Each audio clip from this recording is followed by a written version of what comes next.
Hi guys, it's me Karen from Karen's Intuitive Jewelry. Happy New Year to you all. I'm bringing to you today something a little bit different. Had a great holiday, as I hope you all did. But I have to say, I guess with this new year, I had expectations of being all motivated and had, as you can see, a ton of ideas. And so I thought by now I would really be going at it, especially since I have some new tools and whatnot. But actually, I really had to sit down today and have a look as to what's going on, because I'm feeling very unmotivated and uninspired, even though I have all these wonderful ideas. So I wasn't quite sure what was going on with me.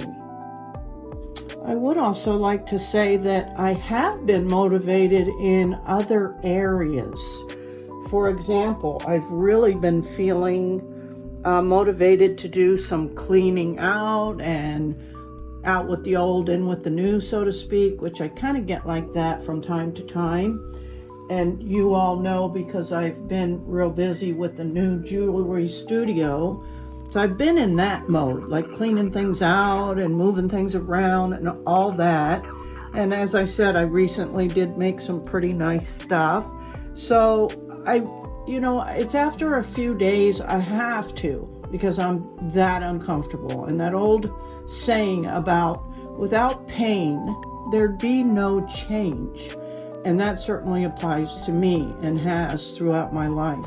I'm unconscious a lot of times as to what's going on internally, emotionally, that kind of stuff. But after enough days of me doing other stuff besides my passion, I have to have a look. I really do. And so I have to get quiet enough to really go inside and figure things out. So I did a little bit of journaling this morning, and this is what I came up with: that I was feeling unmotivated, uninspired to create. Lots of feelings to clear out, purge out with the old. Then I recognized I had some sadness, and it was around the loss of my mom, which we're coming up on the anniversary of her passing on the 9th. And I'm getting a little choked up about it. Sorry guys. That was 2016 that she passed, and I'll admit that my mom was my best friend, always there for me, even though we may have not always seen eye to eye. And I was her main caregiver for the last 3 years of her life. So I recognized, and I'm really in touch with it now, that I'm grieving as this anniversary approaches. So if any of you are in the same boat and having those types of feelings after a new year, or sometimes if you can recognize that there's an anniversary of something that's triggering those feelings, it's pretty helpful to have those awarenesses. And then journaling for me is really, really powerful and really helps me get clarity even further. So I'm not wandering around feeling like this. And I'm looking for things to do, but outside of my passion. So what's up with that, right? So anyway, I got on my glossary of stones to see what I could pull out and maybe make, if I didn't already have stuff, to support me on these kind of unwelcomed feelings. But because my glossary, my main focus with dealing with the gemstones is on a physical level. So it's all about physical complaints and issues and challenges and stuff like that. So when I Googled, or not Googled, but in my glossary did a search for grieving, say, not a lot came up. And for sadness, not a lot came up. Right? And so I couldn't really find in my own glossary, because it's specialized to address really only the physical bodily complaints. I had to turn to the internet. And so I started researching. And what came up for me was I put in grieving and mourning, and amethyst, rose quartz, and amazonite came up. And I'm like, okay, cool. I have all of those. I have them in cabochons, I have them in beads. And then right below that, without me even looking, and this is how the universe works, or God, as we sometimes like to refer, or spirit, or divine love, or whatever your terminology is for that higher power. Right underneath that Google search was healing crystals to support you with regards to loved ones who have passed. And I'm like, okay, very cool. So I'm on the right track. And black tourmaline came up as a stone of remembrance, of helping support negative energy, which, yes, of feelings of lost and being disconnected. And black tourmaline is a grounding stone. So with those 4 stones, I felt, pardon me, that I had a good base to start. So my first step in that process, once I identified what I wanted, was to go to my cabochons and my bead collection, which this is a fraction of. I found this cool rose quartz, interesting donut. And of course, I felt like I really needed a black tourmaline. And so I thought, I'm going to make a bracelet, right? I thought that'll be the quickest thing I can do. So my plan was to maybe soft solder and make not a hoop, put a jump ring on both sides, a connector, and then I'd be able to create the rest of the band of the bracelet with all the different gemstones. There's amethyst, amazonite, rose quartz of different sizes and shapes and shades and all kinds of stuff. But it just, again, I'm struggling with inspiration, right? So I didn't want to beat myself up too badly for not being able to come up with a nice combination. And I just felt like, even though I wanted all of these together in one piece, I just wasn't feeling it. And I tried different, swapping this out, moving these things around, trying different combinations, looking at other the beads that I might have. Whoops, sorry about that. And I'm like, yeah, I'm just not feeling it. So then I decided that I'd look at my currently created personal stash to see what I had.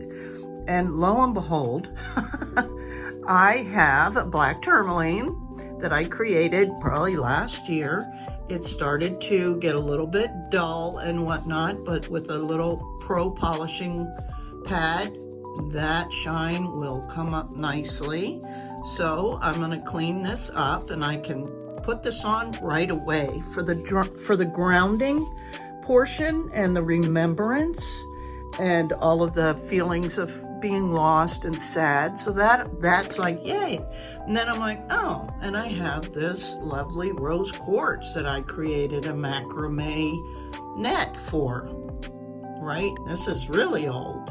So I can use that right away. And then I was like, oh, okay. And there's a beautiful amethyst and a rose cut amethyst to boot, which you all know is one of my favorite cuts for cabochons. So I'm like, thanks, Mom. Okay, so I'm definitely on the right track. Mom's showing up to help guide me. And so what became apparent was, let's just make a simple stretch bracelet that I can create any way I want, that will basically go with any of these, because it'll be on my wrist and I can wear it individually.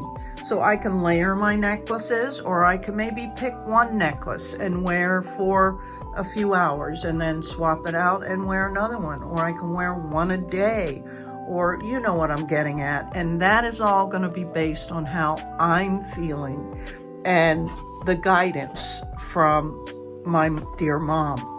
So I just thought I'd share that with you guys. If y'all are struggling and have any type of belief system in these healing crystals, as well as your spiritual beliefs, turn to some of your stones and research and whatnot. And if you need help, you can certainly reach out to me. I'm always available. I try to reply within a day or two. So yeah, I encourage you to do that. And in fact, I think that's going to be one of the services I start offering, is to help you guys learn how to create your own treatment plans, or to do individual treatment plans for those of you that don't want to or don't have this, the supplies to, once you find what you are looking for, to put it together.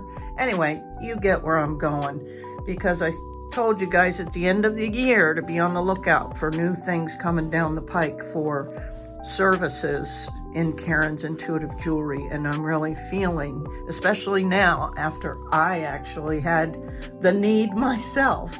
So I'm feeling a little bit better, and I'm going to make this little bracelet and start wearing my goodies, and I'll report back. Okay, guys, thanks, and have a happy new year. And please be in touch with me if you need any of my services or just to say hi. Okay, till next time. Bye.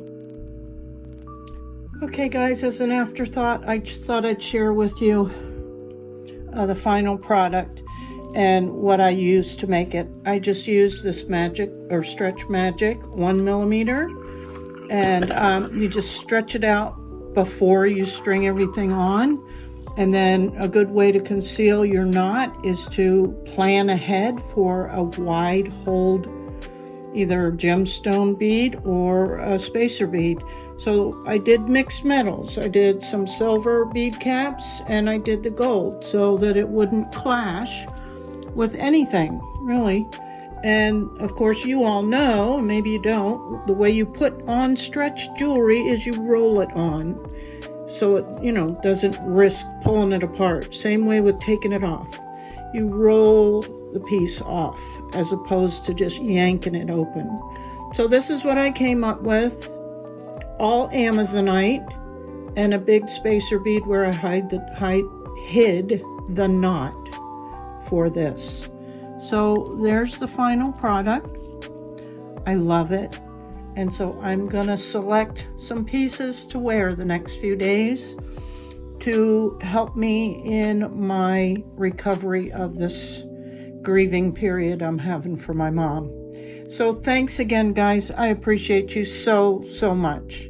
And be on the lookout for some new stuff. Okay, bye.